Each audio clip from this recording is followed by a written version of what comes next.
Hello, everybody. How'd you guys like that little jingle? Happy holidays, everybody. Happy holidays. So much different than the last one we had. It was like a zombie, right? Oh my God. Yeah, because we missed a month. We missed a month. So super stoked to be here. Now we're exactly the opposite of the zombie. Now we're all happy, cheery, holiday fun, right? Welcome everybody to the Hiring Lens. We're live on Facebook, LinkedIn, YouTube. I'm Jeremy Nichols with Gecko Hospitality. I'm a hospitality headhunter in the state of Florida, and I focus on hotels, resorts, restaurants, clubs. And to my right, I have Thomas. Thomas, would you like to introduce yourself? Hello, everybody. My name's Tom Finn from Edwards and Finn. We are a specialist revenue management and commercial analytics recruitment firm, and I also host a channel called ENF TV. So that's me. Your camera is amazing, by the way. It's gorgeous. Thank you. Incredible. Hello, everyone. My name is Aidan Murray. I am the managing director of Ayla Recruitment. I run my own specialist finance and accountancy recruitment business here in the UK, and that is me. That is me. And hello, everyone. I'm Christine Trippi, the author of Yes is the Answer, and the founder of the one and only hospitality club, the Crown Society. Very nice. I've been following you guys on social, by the way. Great job, Christine. Yes, it is your key to sweet operations, sales, and leadership. Woo-hoo! Get in the club today. I love the energy. Honestly, it makes my Friday. So for those of you who are tuning in, if you haven't caught the show before, this is the Hiring Lens, where we talk about, it's pretty obvious, hiring, recruiting, talent acquisition, also retention, and basically all things talent acquisition and onboarding. So all the gamut. We all come from different areas in the industry, and we are here to answer any questions that you may have. While we're going through the show, if there's anything you want to bring up, you want to push back a little bit, maybe you have some extra questions, just pop them in the comment section, and we always address it. We'll pop it up on the screen, and we'll answer your question. If you're watching, tell us where you're watching from. Tell us, what you want for Christmas. What are you guys looking for Christmas? Do we even get presents anymore? I don't know. I don't think I do. I get some rando things in my stocking, but I don't even get presents. I get them off of my daughter. But before we jump into the nitty gritty, do you guys? Is there anything that you guys we do want? presents. We do presents. You do? All right. Well, we do presents. Thomas, what do you want for Christmas? What do I want for Christmas? To be fair, I'm massive. Anybody that's got me on Instagram, I'm massive into cooking. So anything that can go in the kitchen in terms of pans, knives, anything like that, I'm like, oh my God, I love it. So it's probably anything cooking related. I'm all over that. So yeah, that's probably me. If it's not a dog. I love that. Aidan, what do you want? What do you want? So just side note on that, my brother-in-law is moving out. He bought his first flat, and his mum ordered him a knife set from Amazon, but it arrived without the Amazon packaging, and he opened the door, and he literally opened the door with a knife, like with a delivery driver giving him a knife set, and he was like, "Oh well, I guess this is for me." So basically Amazon this time didn't box up their gift. So I was going to say, and Amazon is known right now for putting way too much packaging on stuff, and then this time they just didn't put anything on there at all. You should see my house. It looks like a freaking UPS or Amazon warehouse. It is embarrassing. It's horrible. I should snap a picture of it because it's really bad. And Robert, but Jeremy, Robert wants to know why you don't have a hat on. Because that's a good point. I literally was in the car with my wife going to my daughter's Christmas recital, and I'm like, oh, here we go. Here we go. Hat? Yeah. No, I don't. I don't have one. I was gonna put a stocking on my head. I don't have one, so I'll put my hat over here where Santa is. And please, I'm hoping I'm saying this right. It's Marcia, right? Correct. Yes, that's correct. And Marcia wants a successful podcast launch and a new job this year. So that's awesome. I love those goals. Way to go. Love that. I'd love to know what. Thanks for watching, Marcia. And these boys are the ones to help you get it. Robert says Absolutely. excuses. Right, Robert. I know. Excuses, Hey, look. Yes, Robert. I have my pineapple hat. I don't on. have any good excuses. I've got my pineapple hat going. And I was the only one last time that was not dressed up for Halloween. So I'm horrible. I know you are rubbish. I am rubbish. I'm rubbish. Yeah, you're letting the team down. Yeah. Big thumbs down. I promise. I promise next time I'll have a hat. I'll be prepared. So happy holidays, Marcia and Robert, and thank you for joining us. Yes, if anybody else wants to tell us they're here and where they're from and has anything to say, obviously we're always welcome to chat. We're always happy and we love to chat to everyone that joins us. So thank you for doing so again. Yeah, and Robert, I'd love to know what's your story. Are you looking? Are you currently employed and happy? Where you're at. I can tell you who Robert is. Robert is actually the president of Gecko Hospitality. So he is very employed. He's very employed.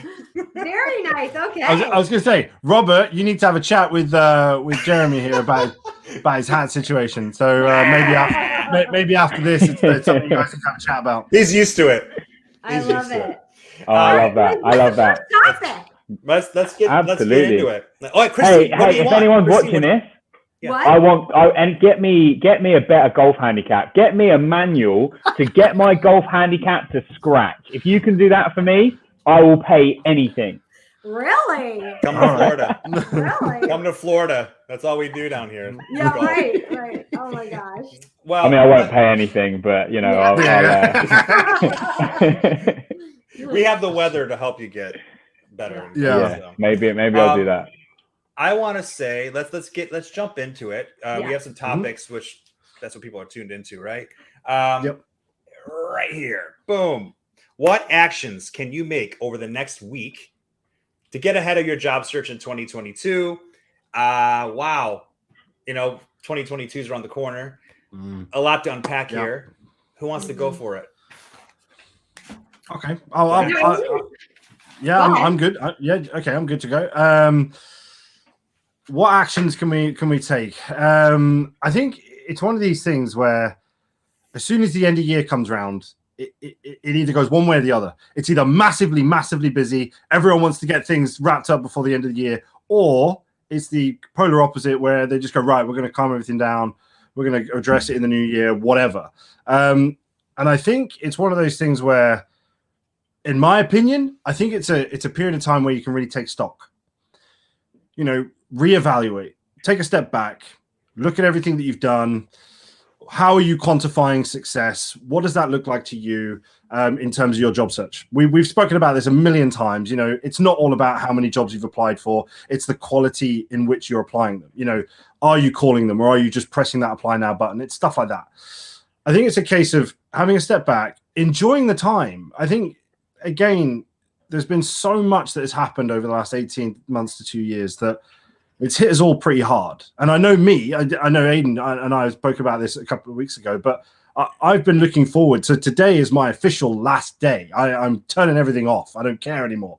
And it's one of those things where, for me, it was a huge deal because I thought I can't not do work. And then I was like, no, Tom, you need some time. You need some time to level your head out. You need some time to take a breath, spend some time with your family. Try and not stress about what's happening, because I do believe that the start of next year is going to be busier than ever. In our, my market in the UK, it's going to go crazy. And I'm preparing for that. So for the last couple of weeks, I've been sort of mentally getting myself prepared, but also from a system perspective. And thanks very much, Aidan, for actually your insight there.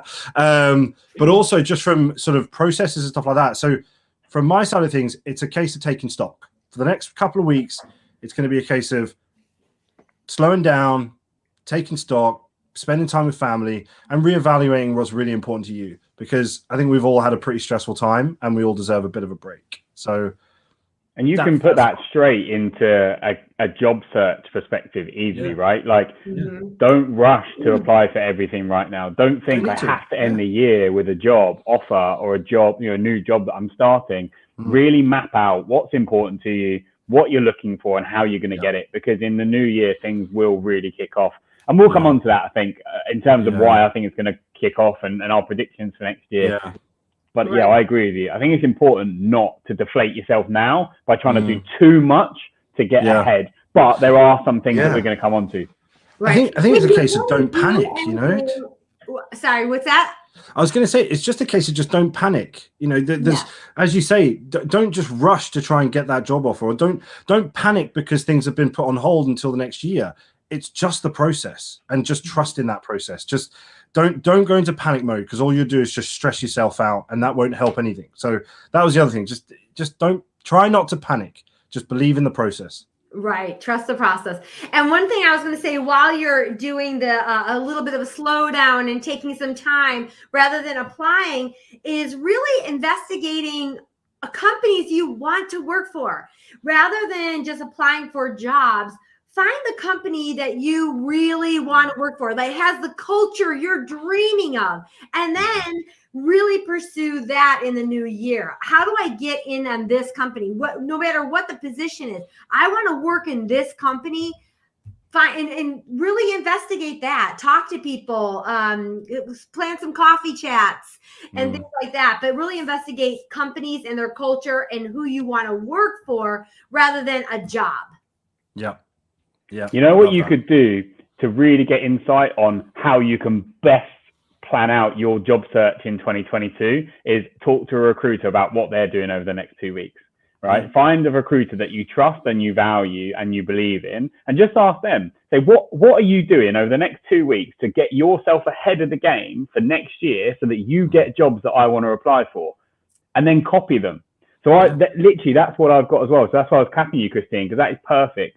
Clear things out, clear your mind, clear your desk, know where you sit, know what you're interested in, and then map out your market. What companies do I want to work for? Am I following them on LinkedIn? Am I following them on their social feeds on Instagram or Twitter? You know, am I connected with people on LinkedIn that might recruit for those businesses? And am I talking to the recruiters that I know do a good job in my area and my market? Obviously, you need to get your CV ready, take stock on your CV. What have you achieved this year? What haven't you? What makes you stand out as an individual? But we went over CVs probably almost a year ago, and we talk about it a lot. Like we talk about what makes a good CV stand out. So it's not about this now, but make sure you're looking at your CV and understand what's important to you next year and what you're going to do in order, or how you can get ahead of the game. And as I said, talk to a recruiter. Because we're all doing that. We're trying to get jobs in the new year. So why not copy a recruiter? Right. I have a question for you. I can't remember. What does CV stand for? Curriculum vitae. Wait, say that again? Curriculum vitae. Curriculum vitae. Okay. Yeah, there you go. What a weird name. No right? one says I that. know. They say CV, but you know. I was going to say, what would we call it now? Like, if we didn't have that, what would it just? Oh God, they call it a resume. Page with jobs. Jobs. Professional profile. PP. I love it. I love it. I have a couple things. So actions on we're talking a lot about candidates right here. So this is like the time where, like it or love it, people in the talent acquisition and the corporate side, there's a lot of snoozing going on, and it's not, I'm not saying TA's doing it. It's kind of like they don't really have a choice because everybody's out on vacation. And if someone's on vacation next week and they come back, someone else is going on vacation. There's like 3-4 weeks right now where everybody's like layering, their vacations. So my point is for candidates, use this time to really boost up your networking abilities and be patient. Take the time not to be too pushy with your job search, and just use that time to reach out to the hiring managers or the people in the companies, like Christine said, that you want to work for. Start networking with them or building that base. Like a lot of administrative duties you can do right now, because the pace is like really slow right now, which goes into my tips of actions for employers. Take this opportunity to hire, because there are people out there that will start. Now, again, there's going to be a huge chunk that are waiting for their bonuses in February, late January, February, which they're not going to move.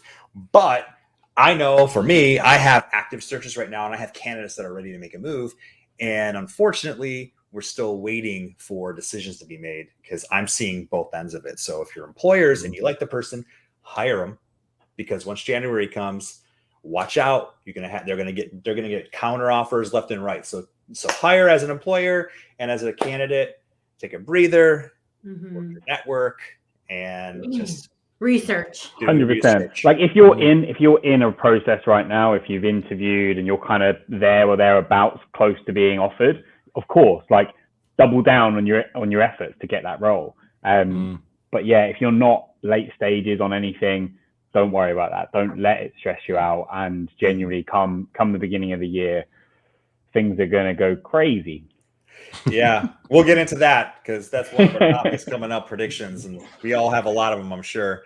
Sorry, just a random one. I'm interested. What's Marcia? Tell us what, if you can and if you want to, what's your podcast idea? What are you looking to launch? I'm really interested in that. I also think that we should push this as a podcast as well, just so you know. And if there's anybody watching to go into that, what actions are you taking as an employer or as an employee? If you want to chime in, we love bringing the comments up. So.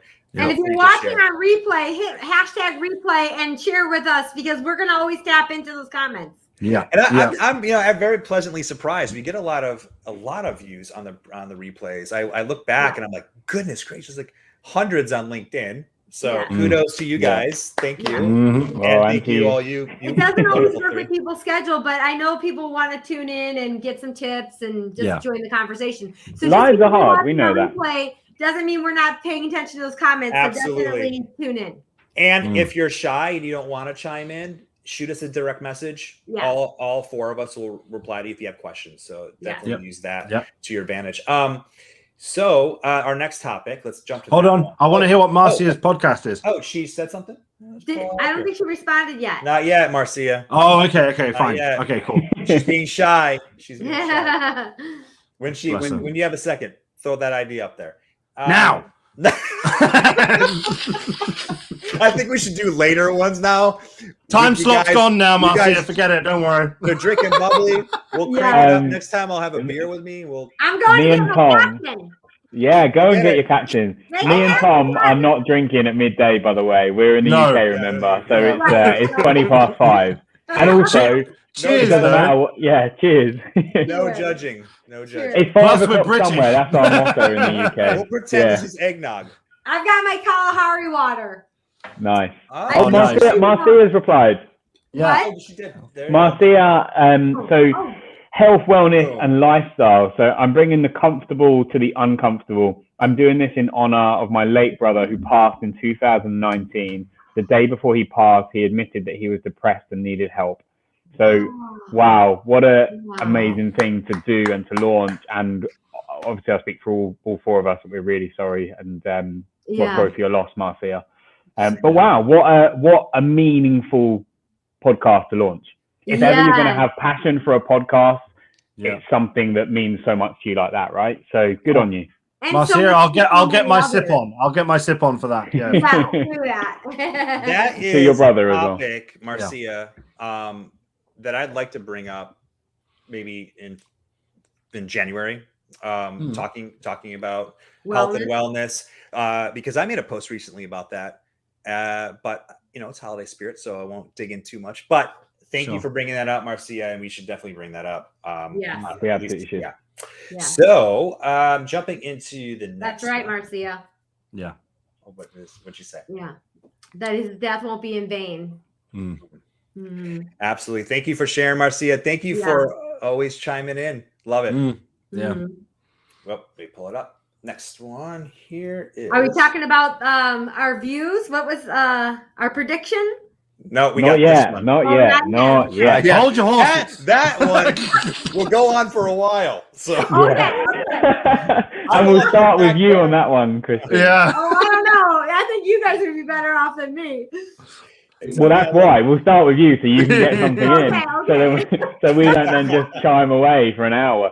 Okay, so how do you position yourself so you can attract the best talent as people look for new jobs in January? Who wants to take us away? I'm happy. I started last time. Someone else go. Otherwise, I'm going to feel like that guy. Okay, so I've written this down I've written down 3 things, and I'll try and elaborate on them. So my 3 points for employers: number 1, is to stand out. Number 2 is to get social. And number 3 is to walk the walk. Now, we can elaborate on them, but ultimately, standing out, do something different with your hiring. Don't just hire like you always have done. Don't just put an advert out with what you expect and job responsibilities. Really stand out from the crowd and talk about what you can give and why people would want to join you, and why you're passionate about the people you bring in, and so on and so forth. Get social. The best employers right now are all over social media. They're all over LinkedIn. You hear about them everywhere, and good news spreads fast. And ultimately, if you can get a good social content message getting pushed out and people are talking about you, you'll find that your hiring in 2022 is so much easier. Yeah. Walk the walk. I just think if you're going to do all of that, if you're going to stand out and you're going to be really loud and really social, you want to stand out for the right reasons, right? So if you have a deadline for applications, meet that deadline, reply to all of your job applications. If you say to a candidate that you'll get back to them at a certain point, do that, and hire fast. If you can be seen as an employer that stands out, does good things when they recruit, and doesn't delay and genuinely makes decisions quickly, people will talk, they'll give you good reviews, they'll internally recommend you, and you'll stand out against anybody else that is a bit too slow to hire. So they're my 3. Love those. Yes. The one thing I was gonna how do you follow that? Crying out loud. Oh, sorry. Thanks a lot. The one Give us thing a lot of I'm leg room here. piggybacking on is about standing out and serving. So many, and I took some screenshots of different LinkedIn posts about hiring, and it's we're looking for, we need this. And it's like, there's nothing about what we will do for you. So you need to make sure when you're putting your job application out or your job postings out, that you're talking about what's in it for them. What are we going to offer you? What kind of partnership are we going to have? Thanks a lot, Christine, for stealing my thunder. Oh, you are so That's spot on. And I've been taking screenshots of different LinkedIn posts, and just kind of for my private industry that we know where I'm coaching, like this is a perfect example of what not to do. It's all about them. People buy on emotion and they justify with logic. How are you making people feel? It's the me in social media, right? And like people tune it out. They'll give you like probably one mulligan, right? But if you continue to like always post like I need me, it's like sales 101. Like who wants to hear that? You got to provide and give them a reason to check your feed or check your social or whatever. Christine, you do a great job. I pay close attention to what you're doing. You do too. You're like all over the place. I can't like keep track. Like, where the heck are you now? Are you, where is you in Chicago right now? Where are you? You were just right now. I am back home, but I was in Nashville. I was in Wisconsin Dells. I've been all over this. Were you just in Florida? Because I saw you were with Danica like recently. Were you in Sarasota or something recently? I was not in Sarasota. Oh, I was gonna get mad because I was like, you're like really close to me. Yeah, that's like an hour south. So really close. An hour south is really close to you, but for us, that's like, you're quite far away. That's like I can't be asked for that. One day, Christine and I will fly to London. We'll have to do like a live. Vice versa. Right? Oh God. Just give me an excuse and I'll come over there. And you come to Florida. Sorry, Christine. I absolutely will come over to Florida. I love this idea. Well, anything else about the best talent? How to position yourself to find the best talent? Yeah, I got one, and it was something that was actually ended up being really close to home, because it was something. Because for you guys, if you don't know, I'm recruiting at the moment, and one of the responses that I had, it was interesting actually, Aidan's point about being on social, because one of the candidates that had applied originally basically said that I've been following you for a while. I've been looking at your videos. Don't get me wrong, I'm quite wise to the fact that they could just be trying to blow some smoke there. But there was a genuine sort of interest in what I'd been doing previously and up till now. But bit of feedback that they gave was the honesty piece. Now, in recruitment, when you start talking about fees or talking about performance and what's expected, it can become a little bit cryptic because sometimes it can be quite difficult, or owners of businesses or hiring managers, they find that part it can push people away.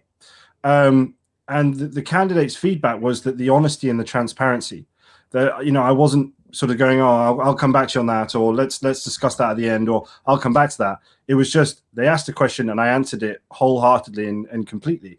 And I think that there's that honesty and that transparency piece that I think is more important now more than ever, because people are being so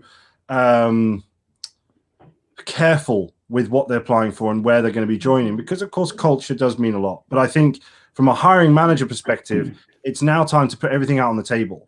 If you're that manager that will just say, yeah, this is the real picture, this is us, this is what we need to work on, or this is what we are at the moment, and this is where we're looking to go, I believe that honesty is always going to be the best course of action. But I also believe that it will also attract people to you. So that was one thing that I just think, forget all the cryptic stuff, forget all the, we'll talk about that later, or we'll discuss that in a bit, or whatever. Just put it out there and just be honest with the candidates that are applying for your job, because at the end of the day, they'll appreciate it, and you'll be able to get that best talent that's going to be best suited for your job or for your business. Jeremy? Pretty much everything you guys have said. Christine stole my comment, but I can dig in a little bit more. So how do you position yourself to attract the best talent as people are looking for jobs in January? So I think it's pretty apparent that we're in a candidates market, right? Mm-hmm. Like everybody likes to say candidates, employer market, candidate. We're definitely in the candidate market. I mean, if you don't think that, I don't know what to tell you. I mean, yeah, there's exceptions to the rule, but overall, 100% candidate market. That said, if you're an employer right now, you really have to understand that and humble yourself, because there's some arrogance out there still that's like, they want that unicorn, and that you present a candidate or a candidate applies and they still want to see a few more, right? And there's that kind of arrogance of like, you want to work for us, right? It doesn't work that way. Now there's a partnership here, right? Yeah. There's a complete partnership. Candidate, employer, you guys match, right? So if you like that person, right, hire them.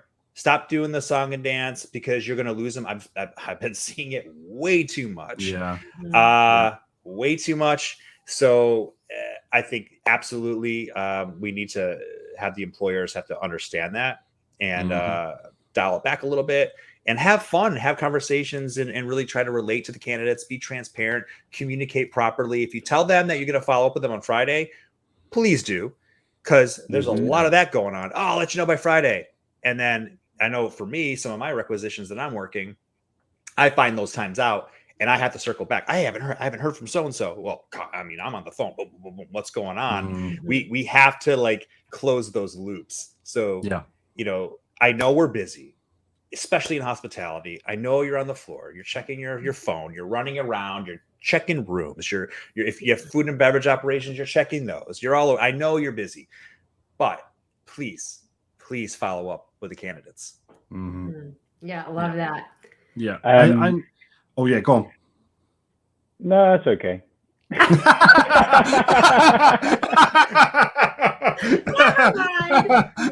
No, go on. Trust you.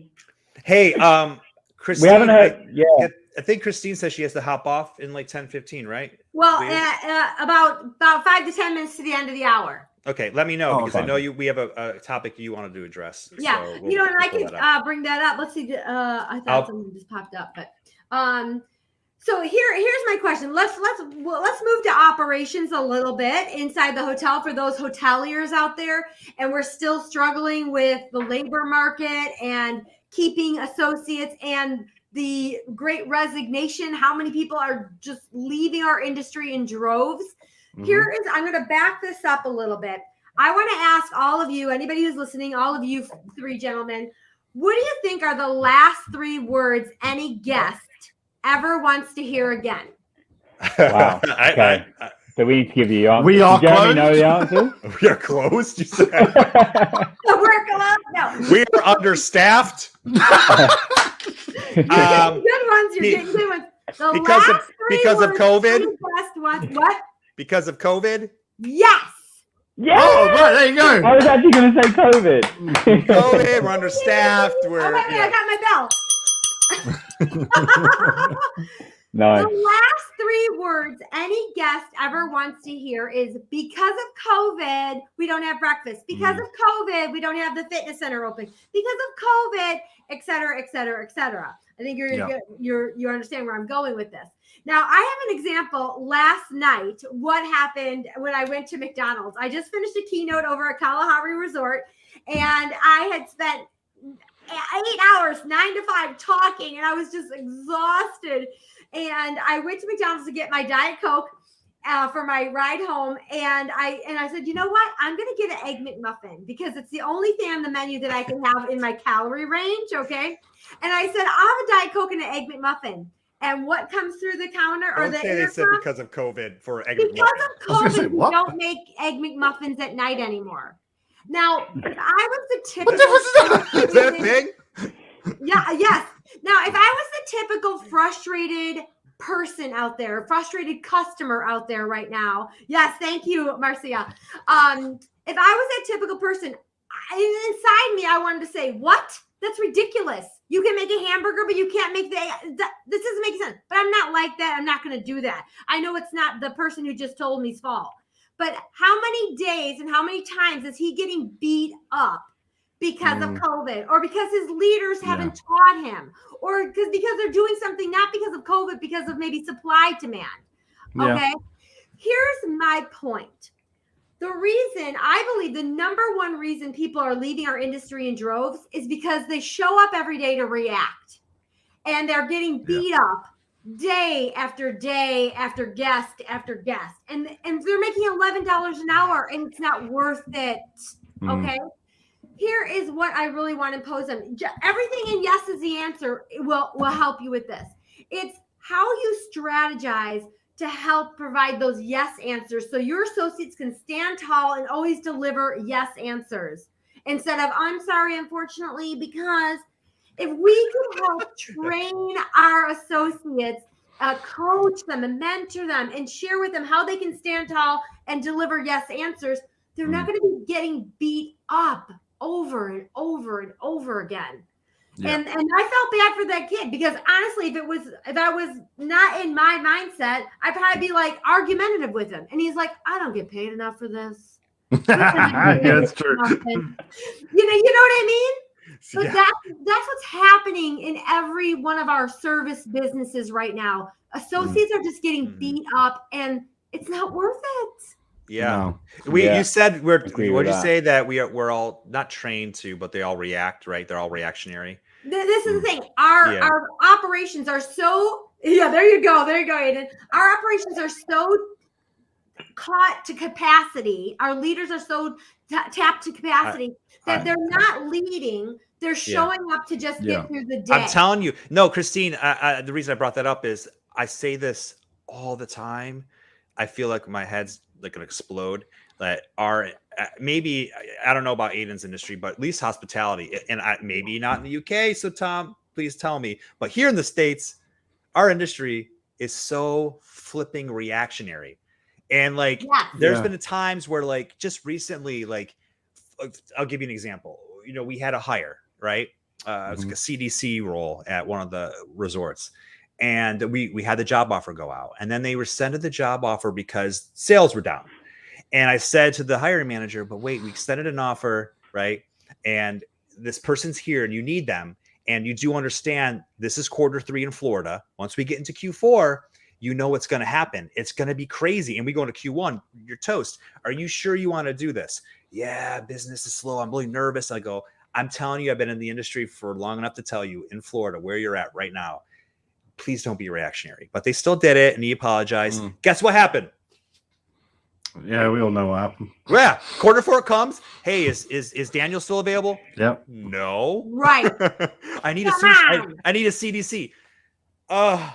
I don't want to say I told you so, but can I say it? Because I told you so. Like, do they follow you on LinkedIn? Why are we so reactionary? He knows. I mean, we had a good conversation. He kind of chuckled and apologized about it. So I didn't say his name, but if he's watching right now, he's not going to get mad because he knows it's true. Right. Well, I got to jump in. I got to say hi to Paula. Hi, Paula. Hey, Hey, Paula. Paula. And Happy holidays, Paula. Yes.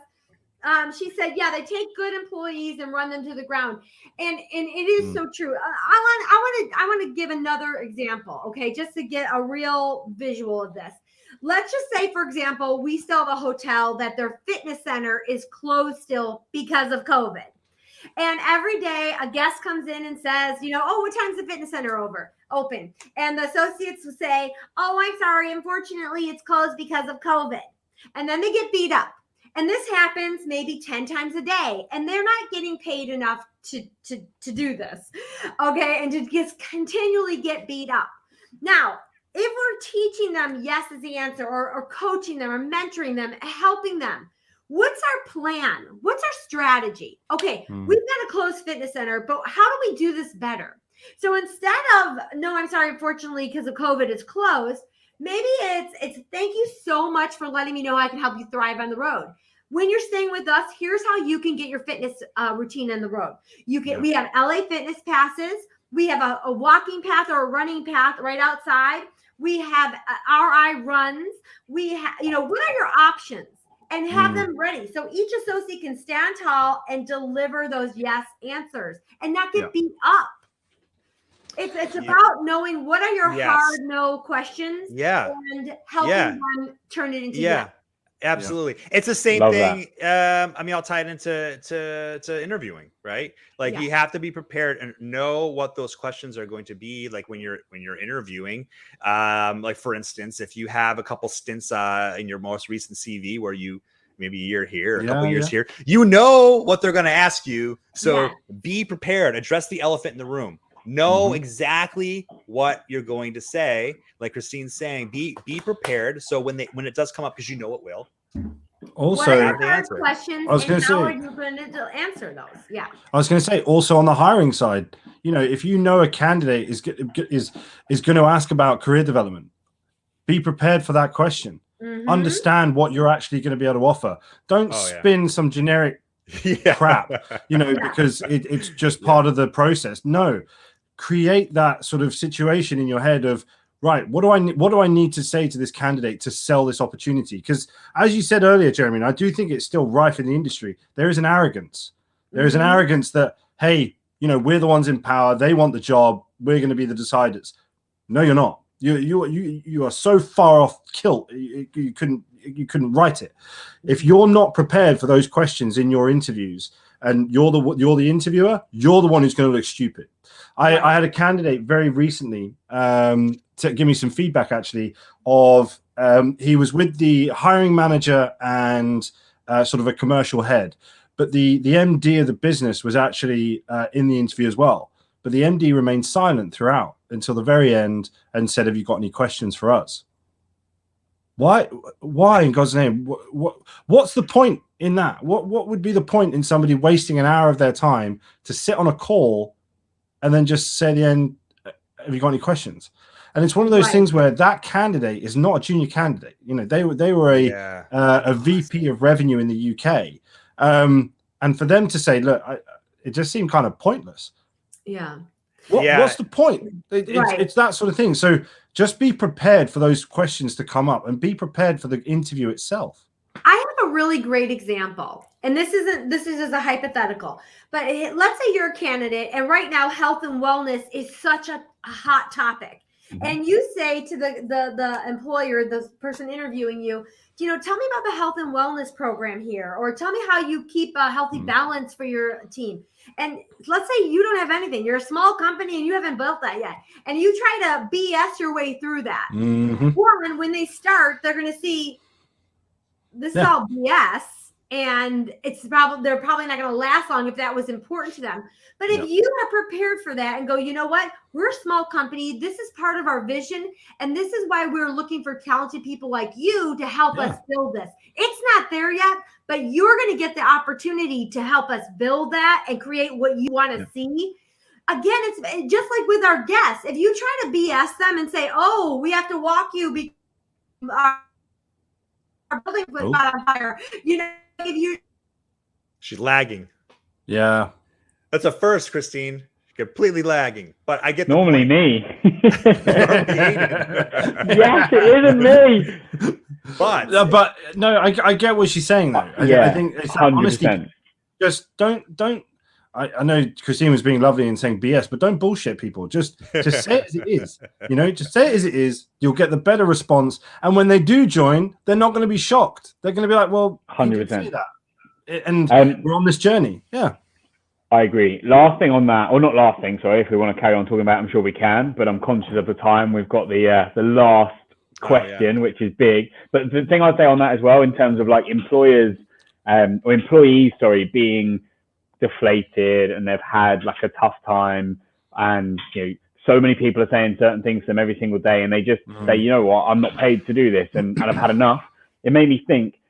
Also, I say to employers, don't necessarily just have the hiring manager for that role interview because they're the hiring manager for that role, right? Find someone with passion and a real energy about them in that team and in that business, and let them hire or let them interview, because they will really demonstrate what your brand is about. If you have someone that has no energy and they're not passionate about what they're trying to do and who they're trying to hire, then actually you're going to find that they're not going to hire anyone anyway.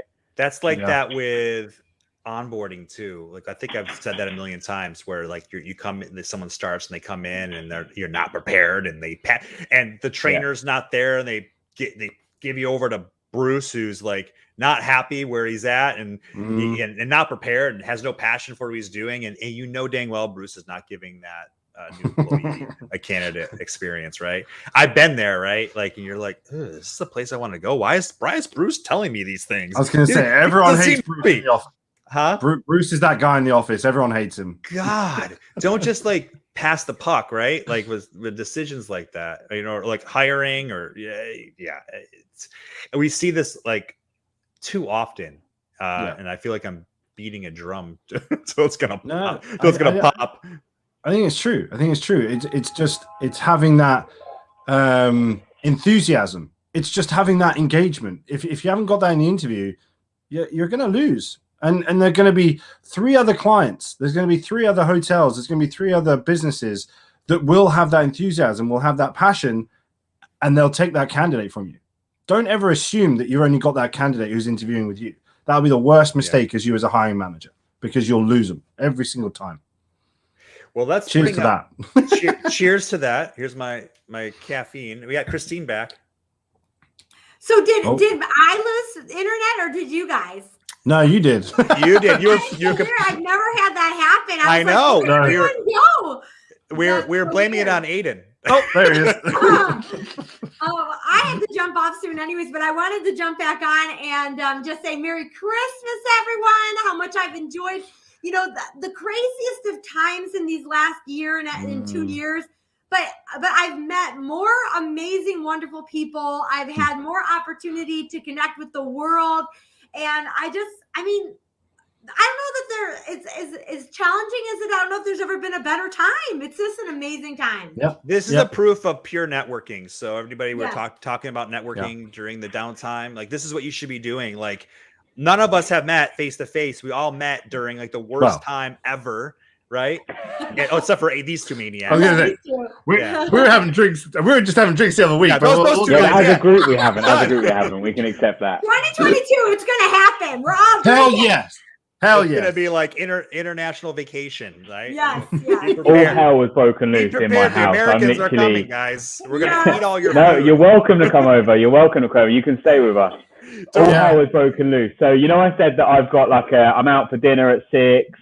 So one of my friends just arrived. My dog's going crazy around the kitchen. This is like proper Christmas hiring lens, where it's crazy, it's manic. So I know Christine's hopping off, but I want to say Merry Christmas. I'll see you next year. And the fact that we have all carved out time to do this on a monthly basis is huge because we are all suffocating in our jobs right now.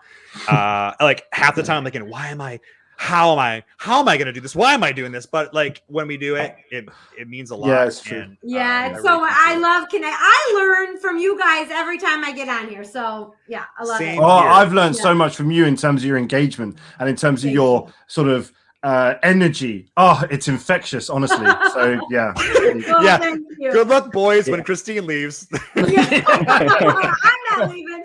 And Paula, Merry Christmas to you. I love you. And yes, I love the idea of a Brazilian vacation too, everybody. Oh yeah. We go see God, we better start charging for our hiring lens or something. I don't know how we're going to get out there and do it live. Yeah, I love it. I love it. Well, I'm going to have to sign off because I've got a call, but I want to say Merry Christmas. And for all of you who are wanting more accountability, strategy, and motivation, all this energy every week, join the crown.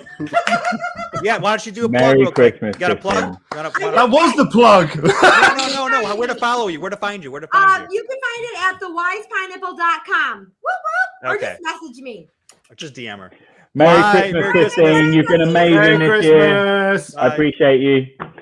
Right, guys, we've got, 10 minutes? Oh, 10 minutes. That's not enough time. Let's go through this. Let's do it. Let's do it. And I really like the next one. It's all about our predictions for next year, right? So how do we see the hiring market in 2022 and key trends we expect to see? God, where do we start with this? I mean, having 3 recruiters talk about it, we could go on all night.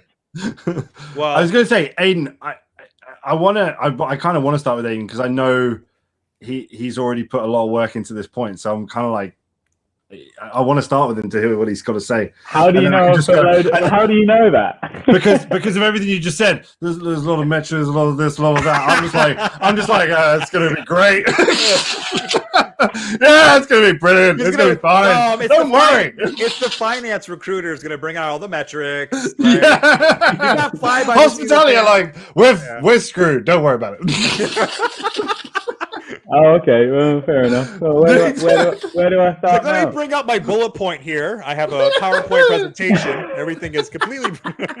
If you see on the screen behind me. I love that. Yeah, I mean, I'm happy to kick it off. I mean, we're supposed to have about 3.9% economical growth in the UK next year, so I'll start with that.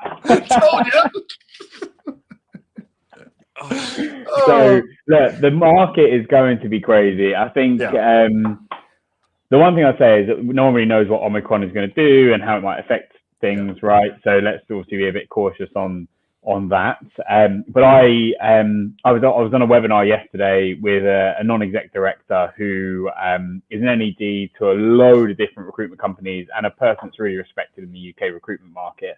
And he said a number of different things, and it was all really useful and insightful. But a couple of things that really I took from it, probably 3 points. One is that quality recruitment service is going to be, as in a quality driven recruitment service is going to be the number 1 priority for 2022. So what that means, not just for recruiters, but for employers, is that candidates are going to care more about the service they're receiving than they ever have. Recruitment it started as a really professional service driven industry. It kind of then became a bit sales driven. 2020, when COVID hit, it was pretty bad, in terms of the service levels. And actually those that are winning and doing a good job now in 2021 have been those that have just done what they said they were going to do. They replied to people, they meet their deadlines, their targets, and they do right by people. And actually in 2022, individuals are going to want that more than ever. So the big thing that I think candidates are going to find is that recruitment will get better and it will become more professional again, more personal and quality driven. If they don't, I mean, those arrogant companies that don't believe what we've been saying, it's kind of hard. Sometimes you guys feel like, I feel like sometimes when we say these things and they're not pretty, right? It's like, oh, you're just a headhunter. You make money when you make a placement, right? Like, I'm not saying to our clients, I'm saying just when we say this off the cuff on social, right? Like, I know there's naysayers that are like, oh yeah, those guys, they just want to make placements, trying to scare us to move quick and do all these things. Where in actuality, it's like, like being, blunt and transparent about the hiring market. Sometimes it could be to our detriment, right? Because we might turn people off, but we really believe what we're saying, what Aiden's saying, what Thomas is saying, what I'm saying is the freaking truth. Like this is not stopping. Don't think that, the hiring market or the candidate market's not going to last. It's going to come all back. They're going to rush back. No, it's not. Like mark this convo. Like this is going on for a long time. And the reason why it's not going to turn is another one of my points is that candidates are going to continue to want more than just a job and a salary. So we're in a new world now where it's all about what you get from an employee and well-being perspective, not just what you get from a salary, but what your benefits are. Does your company care? Do they care about your mental health? Do they ask you, are you okay? Or are they very much get in, do the job 9 to 5 or 7 to 7, and they don't show empathy, and that's why I don't think it will, because people have realized what they want. And there's been a lot of time for reflection. Like these 2 years have given people the opportunity to figure it out. Like most people were furloughed or let go, and they had so much time to taste what it felt like to spend time with their kids, and they sold their second car, or they cut cost here, and they figured out how to make it work, and they don't need you, right? They 100%. Don't need you. So like you gotta start to be very progressive in your recruiting. And anyway, I'm jumping into your predictions. But that's okay. Well, the only other thing then I would say, and I agree with you, like we all, I think everything we say we generally all agree with when it comes to the market and hiring trends and what we expect next year and what we want to see the market become, right? But this NED said, and I've changed my predictions. I think my predictions for next year were pretty not aggressive, but I was quite happy with them. But he said that as a recruitment business, if you're not looking to do 3 times the revenue GP that you did this year and 2 times your EBITDA, then you're being very cautious with your expectations. Right. But you don't find that does that depend on the industry though? Because I'm telling you, like the lack of candidates. So like job orders, not a problem. I mean, God, like, are you kidding me? Like, I'm blessed to have more than I've ever even thought I would ever have in front of me, finding candidates. But you haven't had that all year, right? Think back to the beginning of 2021. Like, it wasn't like now. No, it was. Remember at the beginning of the year, like beginning of the year, it was still a bit tough. We were kind of, it was really tough. So I'm a year in now with COVID. I remember I started in December 2020, and January we were still in a lockdown. February we were still in a lockdown. March, April was when it kind of opened up for us, and it really got busy from like July. So maybe it's a UK thing, Jeremy, because I know you've been fairly. But I remember you saying like, "Buckle up." That was January. That was his catchphrase for in the UK. It was. It's been busy. Yeah, it's been busy for us from like June, July, right? So. We've got at least another 6 months, so let's say double revenue GP, but 3 times is all about growth.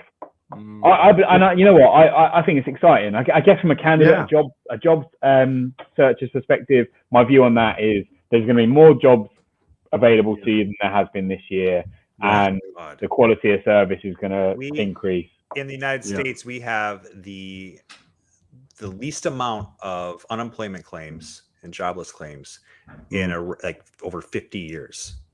It is in freaking insane right now, right? And that's why, like I said to you, buckle up back in Q1.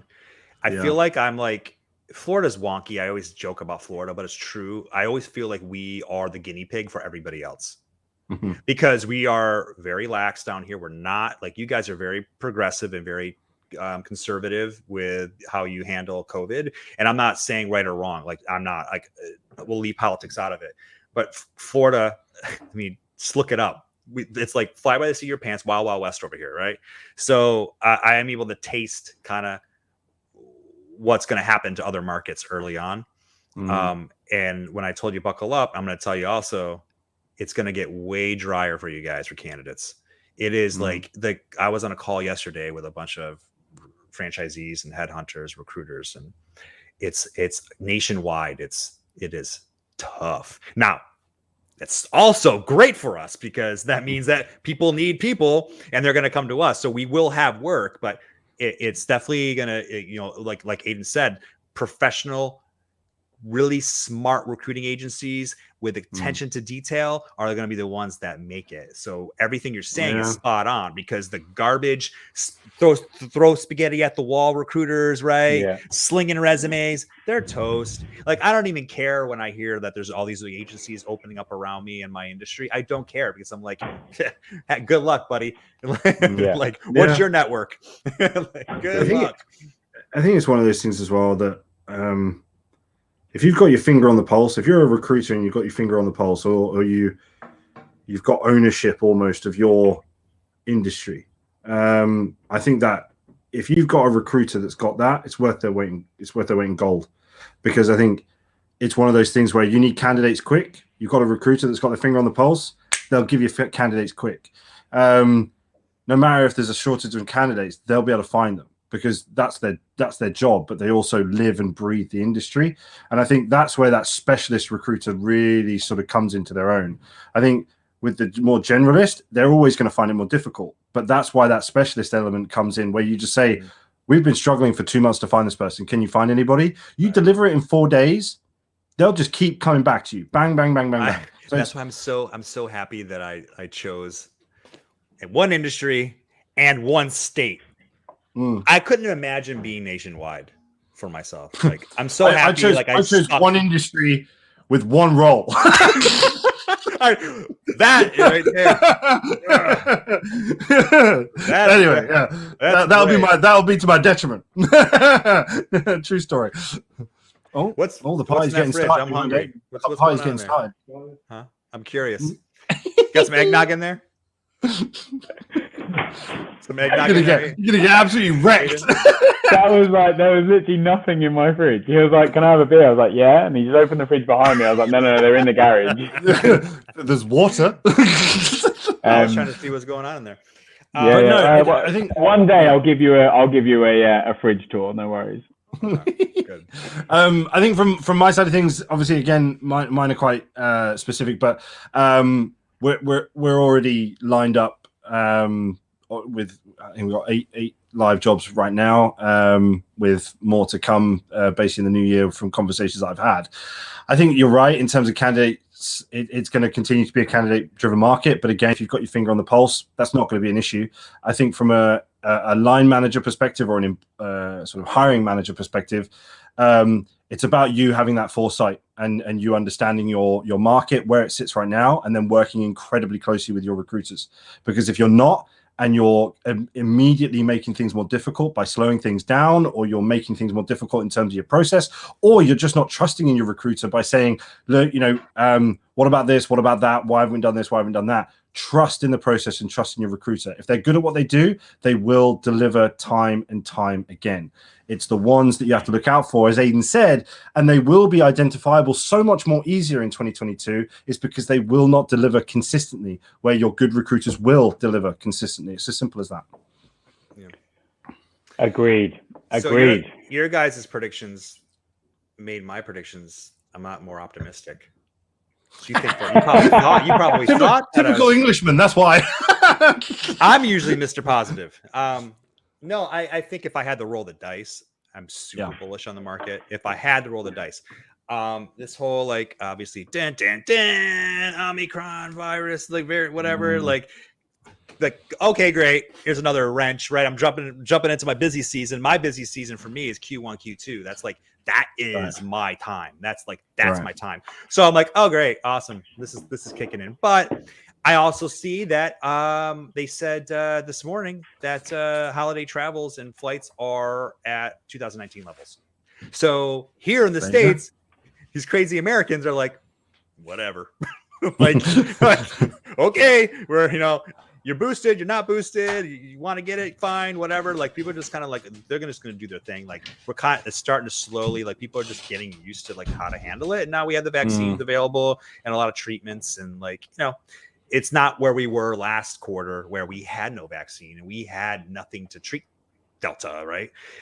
But I did want to ask you, because your prediction, my prediction is going to be based on yours, because you guys are you handled the pandemic very well in the UK, and you guys are at least better than my state of Florida. Is it scaring the crap out of you guys over there? Because you guys are a month ahead of me. It hit you guys first. And has it been impacting your clients' decisions, or are people just figuring it out? Like, what's going on over there? So I don't want to say yes or no in terms of like, oh, sorry, my voice went. In terms of like, is it scaring us? Because depending on who you talk to, like, we'll give you a different answer. But in terms of like actually what we're seeing, there was no difference to how people were interacting and socializing and restaurant bookings until this week. And in the last week, we're seeing a lot of cancellations, no shows. So they've really started to rise just now, even though we've been talking about Omicron and the potential that, you know, it's mild for weeks now. So I think we're about to go through a period, especially, well, certainly within hospitality, that, it kind of, we ride a wave again a little bit. My industry, I don't think is going to change at all, because people are now used to working from home anyway. They've onboarded for the last 2 years, ultimately remotely, so it will just be the same. But do you feel like it's being affected? Do you feel it's going to be as crazy as the Delta wave last year, or do you think it's kind of like it's like Delta light? Like, what do you think? Delta I don't think Delta 2.0, right? Because I think we've learned to deal with it. We've learned to live with it, to work with it, and to know when to isolate and not to. And people aren't as scared of the concept of getting COVID now as they were, and therefore I think we'll muck through. The reason I asked that is, like, even when Delta hit last year and we didn't have vaccines, you know where everybody went? To Florida. They just came here, so it didn't even impact. We had seriously, like last year we had at least our beach cities in the center of Florida, it was bad. It was really bad. But like the coast, all around the coast, and I live in a peninsula, so like I'm all coast. All the hotels were booked, right? So like, I guess my prediction, I'm super bullish. I think the market's going to be silly. I think Q1 22 is going to make 21 look like, child's play. It's like candy town. It's going to be nuts. I think for me, it's usually like the second week of January, and all of a sudden my phone starts blowing up. Like I predicted a little chunk of Q4 was supposed to get busy, and it did. Now I'm going through that whole little bit of a lag, and once we get into second week of January and on, it's going to be crazy. I do think for recruitment, I think it might be a little bit of a silver lining to it, because if it came back full force, it would kind of be pretty insane. But the fact that we're still kind of dealing with this, is turning into an endemic, and we still have these hiring issues right now, it's given us a little bit of breathing room to adjust. I do not think that it's going to be an employer's market for a long time. I mean, I think this is going to be years. I don't want to put a number on it. I don't know, but I agree. Definitely plural years, because I just don't see it. I just don't see how our industry, especially hospitality, there's a lot of work that needs to be done. A lot of work. And everywhere I go, I was at a bagel shop this morning, and it said, slapped on the counter, it said, "We're in desperate need for 10 employees, hiring now." I mean, this is everywhere. Like fast food joints used to pay $8, $9 an hour down here, $15. I mean, and that whole $15 talk that we had 2 years ago, everybody was like, "Yeah, no way, they're $15 to flip a burger, blah blah blah blah." No, they're not going to do that now. Standard 15 sign-on bonus for Crazy. everything. Crazy, right? man. Yeah. Guys. I was going to say, I think Aiden's. I think he's got to go. He's got to go to a mate's dinner. I think he said. Yeah, I have to shoot. All right. But I think he's got 10 guys behind his screen, just come on, bro. It's been an absolute pleasure. I've really enjoyed this year, and the hiring lens has made every last Friday of every month amazing for me. I feel like I've had colleagues without having colleagues. And yeah, it's been a pleasure to meet you, Jeremy, and Christine. I'll say the same to her. So look, thank you ever so much. It's been an absolute blast this year. And cheers to the hiring. Cheers, mate. Cheers. I hope tonight goes nice. Cheers. I'm going to shoot. Love you both. See you later, buddy. See you later, man. Thomas, tell everybody where they can find you. I was going to say, it's me and you, bro. The originals. Yeah, the original. The OGs. Hey. No, to be fair though, mate, I just want to say quickly as well, like this has been awesome. Like, I think another year down, but some fantastic positives that have come out of it, and you're honestly one of the biggest ones, man. Like, you're awesome. Catching up with you on a monthly basis is just amazing, with obviously the other guys, but also just talking to you about my channel, your channel, what we're looking to achieve. It's just been great to be able to bounce off you. So yeah, I just wanted to say that before we all wrap up, but also because we are, we're the ones that sort of really kicked it all off. It was just one of those things. I feel the same, and that's why even though I'm suffocating in business and we're all like just drowning, I can hardly even get a time. For you guys that are watching, you know how hard it is to get Thomas on a phone call? I'm shooting him WhatsApp messages like, "Yo, can we get on a call?" He's like, "I'm in this hotel and I'm shooting this and I'm down, and I'm like, "Oh, I'm busy too." But the fact it's true, man. I'm sorry. The fact that we can carve out time to do this is huge, and I feel like this is just the beginning. There's a lot to be done, and we'll talk about it once we go off live. But seriously, it's great. I love having the opportunity, the platform to do this and just talk about what we love. And we could literally do this forever. Sorry, people that are listening, we can ramble. We had the gift of gab. This is the hiring lens after hours. I got to get myself a beer and I can catch up. But I'll tell you where you can find me. Find me on LinkedIn, Facebook, Twitter, Instagram, YouTube. Search my name, Jeremy Nichols, Hospitality Headhunter with Gecko Hospitality. Thomas, what about you? Okay, so you can find me on LinkedIn, Thomas Finn at Edwards and Finn. You can also find me on YouTube, which is ENF TV, which is a sort of online show where we bring commercial leaders on. We talk about all sorts of things, but we also go on various different events and go behind the scenes and all that sort of stuff. You can find me on Instagram as well, where we're pretty active in terms of what we're doing during the week. So that is just Edwards and Finn on Instagram, and that's everything. That's where you can get me. I'm always up for a conversation. Drop me a message, as Jeremy said. It's a case of me carving out time specifically, but I always try and do my best. So yeah, thank you so much to everybody that tunes in and has followed us throughout this journey. It's been so cool, and I just hope that we're able to just continue to add value next year as well. Thank you, everybody. We'll see you next year. See you later. Bye-bye. Have a Merry Christmas. Bye-bye.